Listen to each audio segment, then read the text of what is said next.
Hello and welcome to the Blythe Ray Business News. Today we're joined by Ed Bowie, CEO of Beowulf. Ed, welcome. Thank you very much.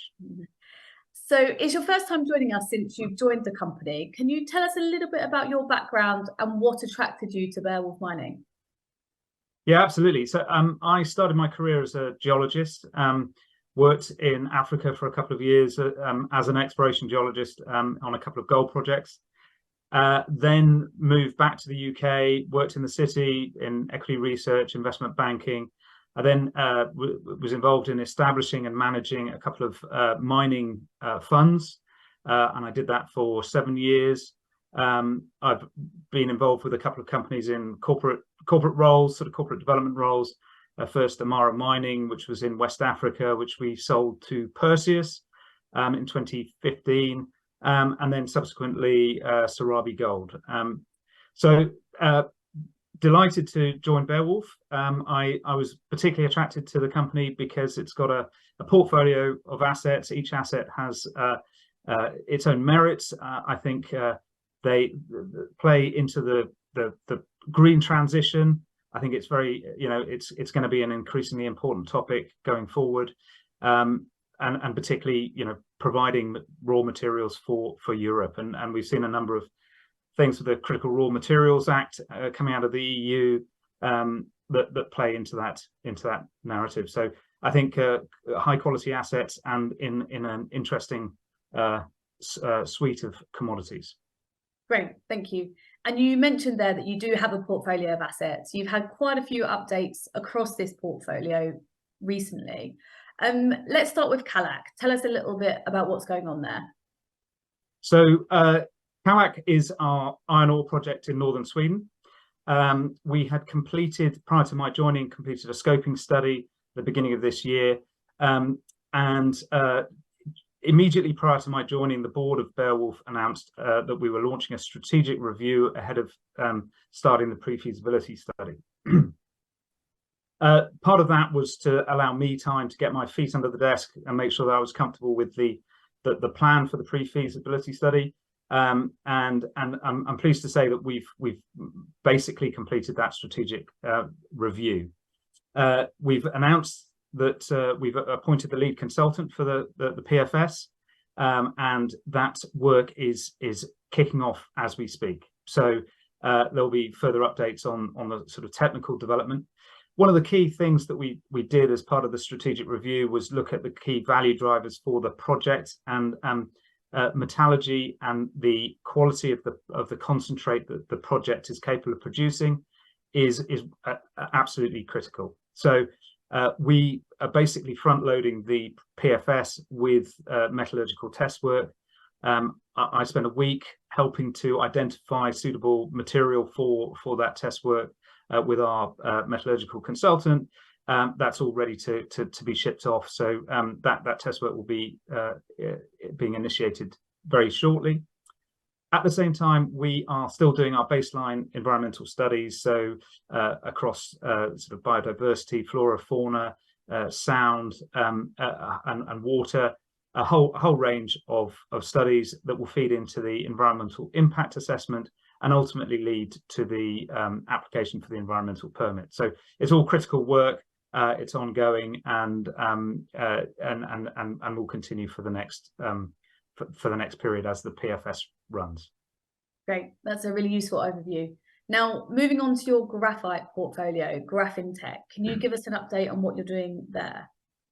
Absolutely. So we have the largest flake resource in Europe, in the Aitolampi project in eastern Finland.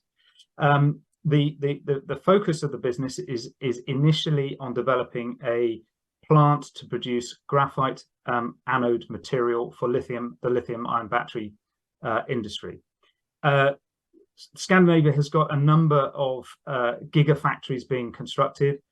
They benefit from the abundance of clean, cheap electricity primarily from hydropower. So it's a good location to build these gigafactories, and we intend to be a major supplier for them. What has happened in the last couple of weeks is China announced an export ban on processed graphite that will come into play at the beginning of December. For us, part of the business rationale for building the plant was to provide a secure domestic supply of graphite material for anodes within Europe. And I think, you know, that business strategy has been sort of endorsed by China's recent move. So we completed a pre-feasibility study on a coating plant. We're actually reviewing a couple of other stages of the processing from raw graphite to anode material, and we'll be launching a definitive feasibility study during 2024. So we're making good progress. We have a site reserved in the Gigawasser industrial zone, which is designed for energy storage companies. So we're getting a lot of excellent support from Finland, and with the Critical Raw Materials Act that's come out of the EU, this obviously plays into that very clearly, graphite being identified as a critical mineral. So that's what's going on at Graphintech. Great, thanks. And then moving on to Vardar Minerals, you've got portfolio of exploration assets in Kosovo. You did recently provide an update to the market on this. Can you tell us about that update? Yeah, absolutely. So Vardar Minerals we've got an extensive package of licenses in Kosovo, which is right in the heart of the Tethyan belt. So highly prospective for a range of commodities, including copper porphyries, precious metals, zinc, and indeed lithium.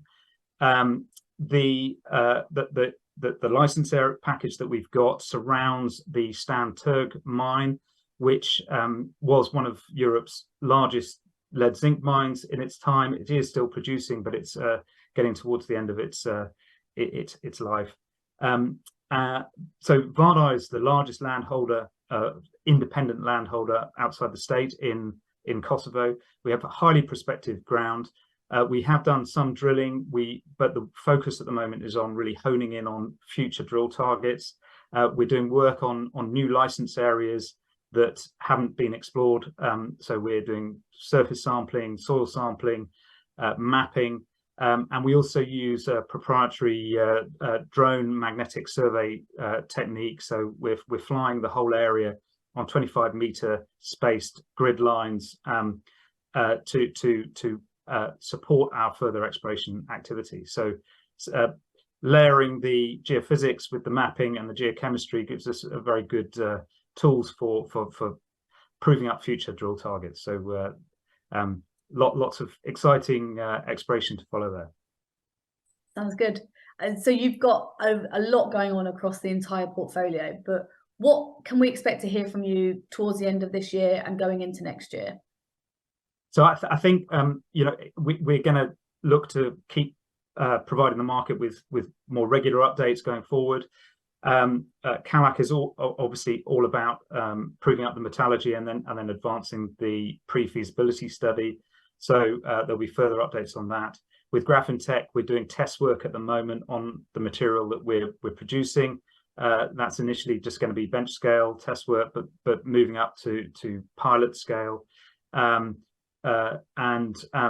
further results coming out of Kosovo. So there will be news coming from all three of the business areas. Sounds good. I look forward to hearing it. Excellent. Thanks very much. Thank you very much for joining us, and see you soon. Thank you.